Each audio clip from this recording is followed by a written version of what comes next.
Hello guys, this is Richa Upadhyay. आपका मेरे इस नए वीडियो में हार्दिक स्वागत है। आज हम आपको इतिहास पढ़ाने जा रहे हैं। इतिहास में कक्षा 8 का प्रथम चैप्टर है यूरोपीय शक्तियों का भारत में आगमन। अर्थात जो यूरोपीय शक्ति थी, यूरोप देश वाले थे, वो हमारे भारत में कैसे आए। प्राचीन काल से ही जो विदेश लोग हैं, उनका संपर्क हमारे भारत से रहा है। तो 16वीं शताब्दी में भारत से व्यापार करने के लिए यूरोपीय शक्तियों ने अपना आना प्रारंभ कर दिया, जिसमें कौन कौन थे? पुर्तगाली, डच, फ्रांसीसी और ब्रिटिश। 16वीं शताब्दी में इन यूरोपीय शक्तियों ने हमारे भारत में व्यापार के लिए आना प्रारंभ कर दिए। भारत और यूरोप के मध्य जो था व्यापार 3 मार्गों से होता था। प्रथम, जैसे कि यूरोप लोग भारत से व्यापार करने के लिए 3 मार्गों से होकर आते थे, मतलब कि जल और थल द्वारा आते थे। तो इन मार्गों की संख्या 3 थी। प्रथम मार्ग जो था वह फारस की खाड़ी से होता हुआ समुद्री मार्ग था, और इस मार्ग से होकर इराक, तुर्की, वेनिस और जिनेवा जाते लोग, मतलब यूरोप के इन देश व्यापार करने जाते थे। दूसरा मार्ग था लाल सागर से होता हुआ अलेक्जेंड्रिया का था। लाल सागर से होता हुआ अलेक्जेंड्रिया से वेनिस और जिनेवा जाते थे व्यापार करने। तीसरा मार्ग था हमारा मध्य एशिया से मिस्र और फिर यूरोप के लिए था। तीसरा मार्ग हमारा क्या था? मध्य एशिया से मिस्र और फिर यूरोप के लिए था। इस प्रकार यूरोप के सभी क्षेत्रों में भारत की वस्तुओं के वितरण के लिए वेनिस और जिनेवा को प्रमुख व्यापारिक केंद्र माना गया। किस लिए? भारत की वस्तुओं के वितरण के लिए वेनिस और जिनेवा को प्रमुख व्यापारिक केंद्र माना गया।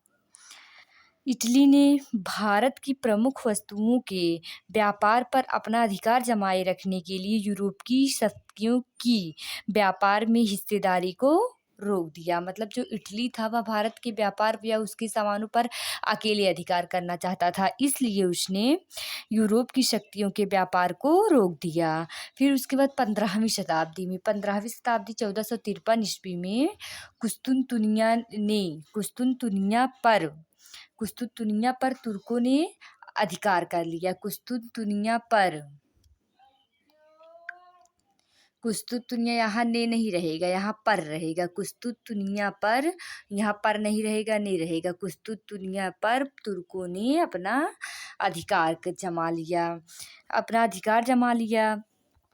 अब तुर्कों ने व्यापार और भारत के मध्य सभी संचार के माध्यमों को बंद कर दिया, और कुस्तुनतुनिया जो था वो कुस्तुनतुनिया नगर व्यापार मार्ग का मुख्य द्वार था। मतलब जो यूरोप के लोग थे, अगर वे भारत में व्यापार करने आते थे तो उन्हें कुस्तुनतुनिया के मार्ग से होकर जरूर जाना पड़ता, लेकिन तुर्कों द्वारा मार्ग पर कब्जा होने के कारण जो यूरोप और भारत के मध्य व्यापार था वह बंद हो गया।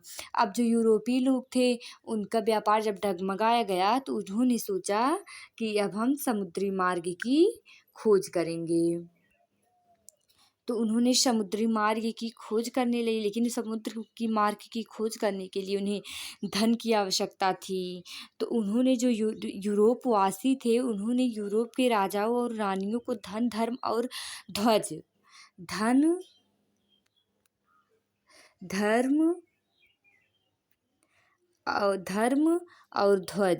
3 चीज का लालच दिया। अब धन क्या है?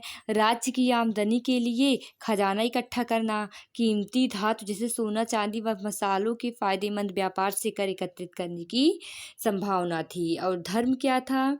कि ईसाई धर्म का दूर दराज इलाकों में प्रचार करना था। फिर ध्वज क्या था?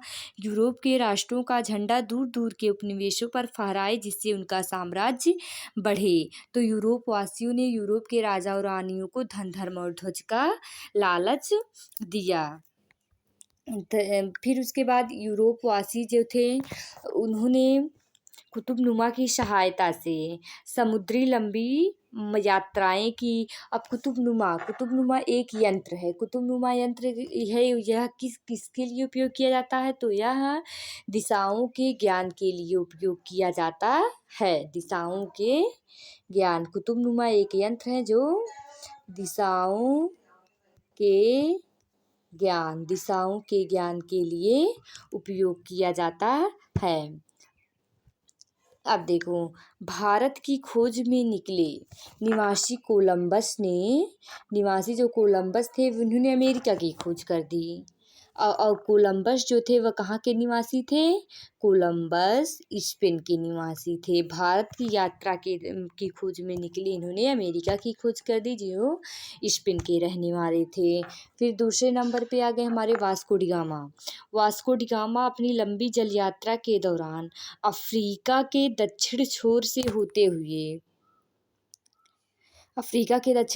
होते हुए भारत के पश्चिमी समुद्र तट के कालीकट बंदरगाह 1498 ईस्वी पर पहुंचकर इन्होंने भारत की खोज की। और वास्को डी गामा कहाँ का रहने वाला था? वास्को डी गामा जो था वह पुर्तगाल का रहने वाला निवासी था। इन्होंने भारत की खोज की, अर्थात समुद्री मार्ग की खोज की 1498 ईस्वी में। अब पुर्तगालियों को हिंद महासागर होते हुए पूर्वी द्वीप समूह का नया जलमार्ग मिल गया। कहाँ से? हिंद महासागर से होते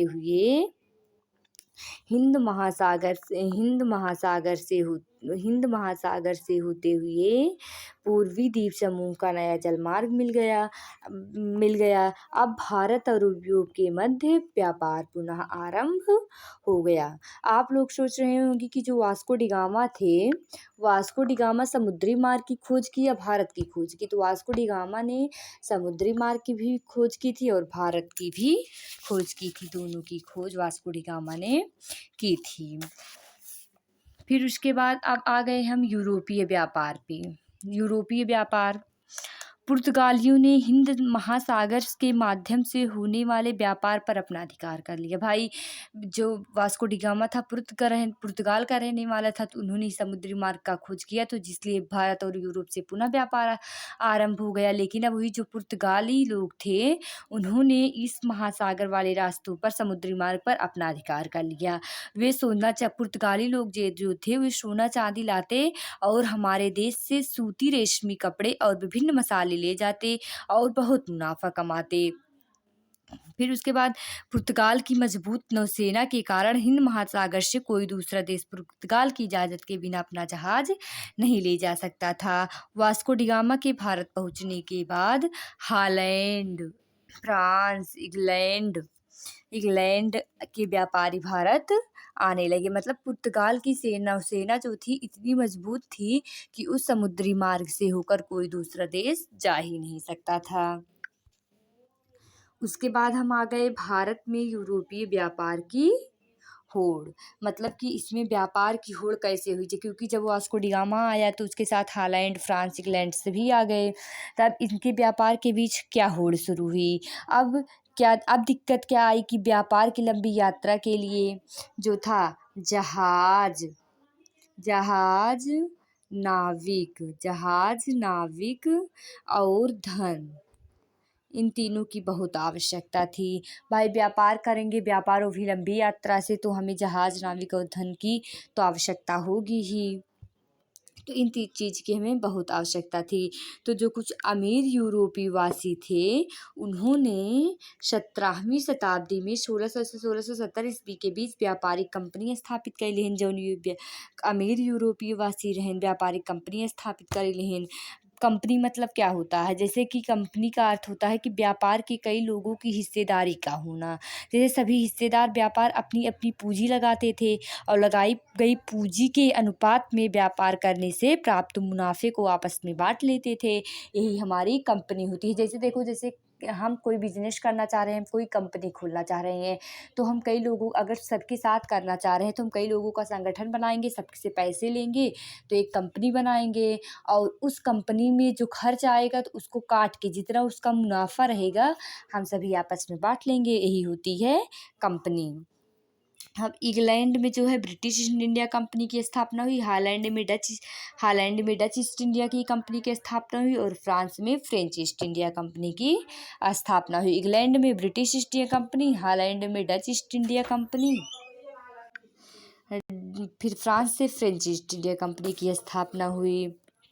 अब देखो, भारत में व्यापार करने सबसे पहले पुर्तगाली आए थे। कौन आए थे? पुर्तगाली आए थे। पश्चिमी समुद्र तट पर गोवा दमन-दीव में अपने व्यापारिक केंद्र स्थापित किए। पुर्तगाली सबसे पहले भारत पे व्यापार करने आए तो उन्होंने पश्चिमी समुद्र तट पर गोवा दमन-दीव में अपने व्यापारिक केंद्र स्थापित किए। अब देखो, यूरोपीय शक्तियों के आगमन का क्रम क्या है।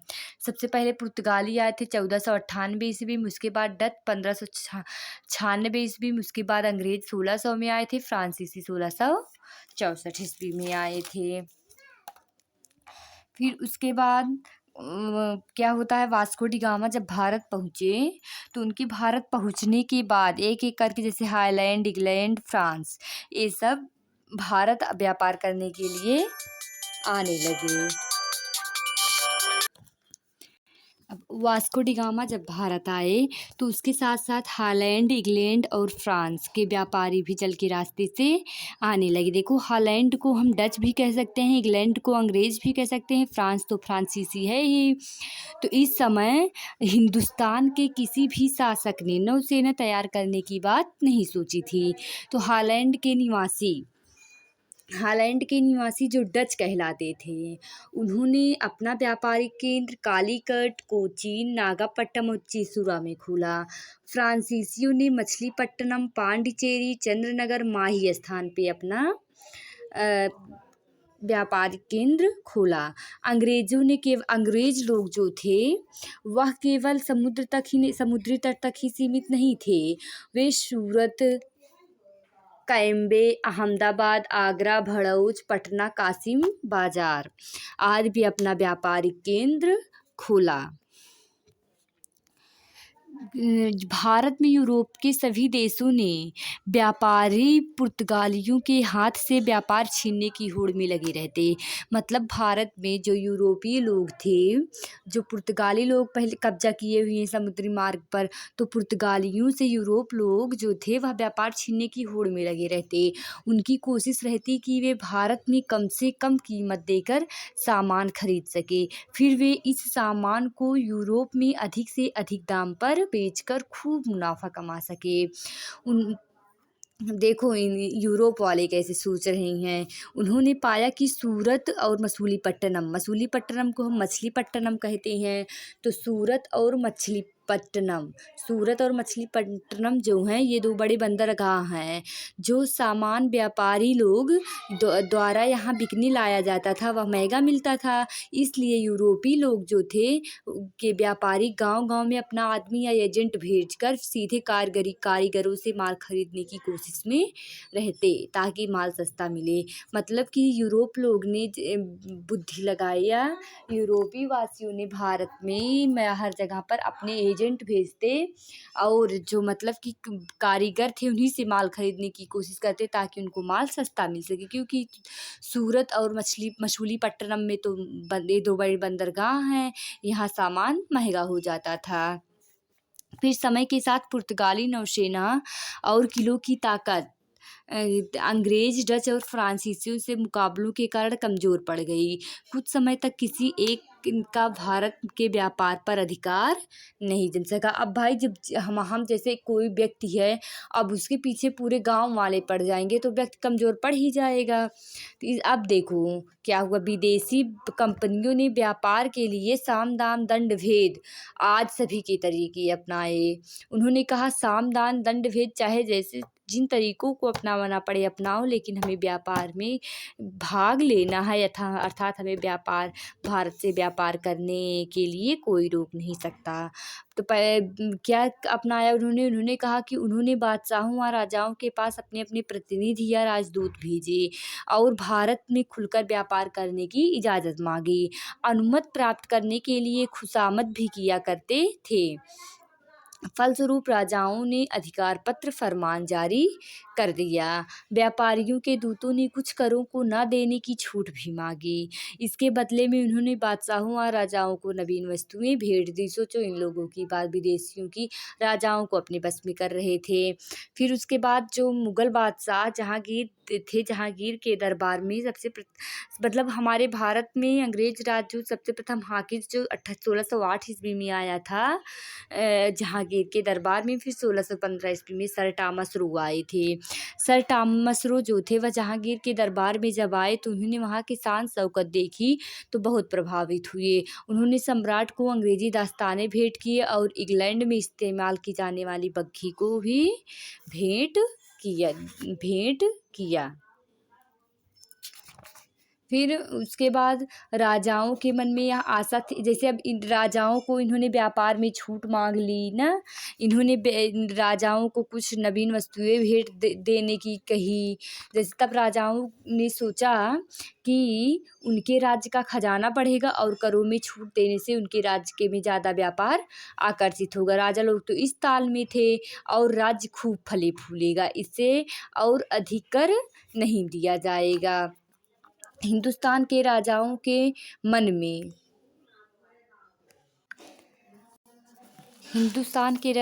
मन में यूरोपीय व्यापारियों की तरफ से मिलने वाले धमकी का असर भी था।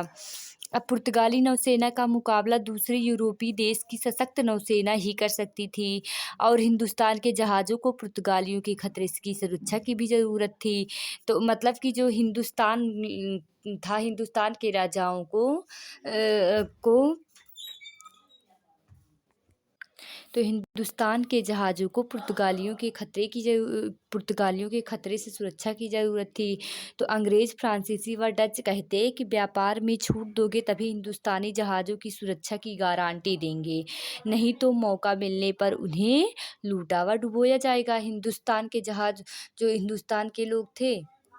जो हिंदुस्तान के लोग थे उनको भाई अब मजबूरी थी ही, उन्हें पुर्तगालियों से बचना था, सुरक्षा प्रदान चाहिए था। तो उन्होंने अंग्रेज़, फ्रांसीसी, डच से सुरक्षा मांगी। तो इन्होंने साफ साफ ही कह दिया कि व्यापार की छूट दोगे तभी हम हिंदुस्तानी जहाज़ों की सुरक्षा की गारंटी देंगे, नहीं तो मौका मिलने पर उन्हें लूटाया डुबोया जाएगा। इन नीतियों व स्थितियों का फ़ायदा उठाकर यूरोप के व्यापारियों ने हिंदुस्तान में व्यापार से खूब लाभ कमाया। उन्हें कई कर टैक्स न देने की छूट भी मिली। जमीन खरीद कर उन्होंने अपने गोदाम और बंदरगाह और अपने अपने किले भी बनवाना शुरू कर दिए यूरोप के लोग। अब देखो, धनी व्यापारियों ने पैसा उधार देने के लिए बैंक की स्थापना की। इसके लिए वे शुल्क लेते थे, जिसे ब्याज कहते थे। लोग अपना धन बैंकों में सुरक्षित रखते थे। पहला बैंक जो था किसने खोला था? पहला बैंक इटली वासियों का था। फिर 17वीं शताब्दी में लंदन तथा अम्स्टर्डम बैंक व्यवस्था वाले सबसे महत्वपूर्ण बन गए। देखो, सबसे पहले बैंक जो था इटली वासियों का था। अब उसकी 17वीं शताब्दी में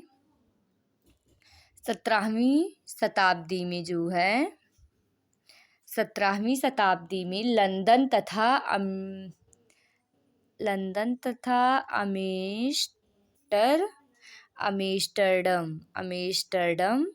अम्स्टर्डम बैंक व्यवस्था वाले सबसे महत्वपूर्ण बने गए। जैसे आज हमारे भारत में आज यूरोप के समस्त देश जो हैं वो यूरोपियन यूनियन में संगठित हो गए हैं।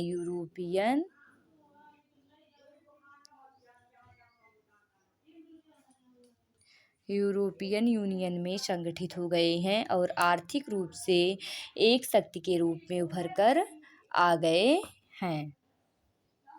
अब देखो, भारत में व्यापार करने वाले जो अंग्रेजी, डच, फ्रांसीसी, पुर्तगाली, डेनिश सभी लोग आए थे, उन्हें यहाँ मैप के माध्यम से दर्शाया गया है। देखो, अंग्रेजी जहाँ जहाँ व्यापार कर रहे थे, जिसको जिसको अपने कब्जे में किया था, उसका चिन्ह प्रतीक ऐसा है, डच का ऐसा है, फ्रांसीसी का चिन्ह प्रतीक ऐसा है, पुर्तगाली का ऐसा और डेनिश का ऐसा। आप इन बिंदुओं के माध्यम से यहाँ मैप में खोज सकते हैं कि कहाँ देखो या कहाँ कौन, शायद थोड़ा क्लियर नहीं हो रहा है नाम, लेकिन आप थोड़ा बहुत समझ रहेंगे तो आप गूगल से सर्च के माध्यम से सहायता से समझ सकते हैं। आपने आज को आपको प्रथम चैप्टर में क्या पढ़ाया कि यूरोपीय शक्तियों का भारत में आगमन कैसे हुआ।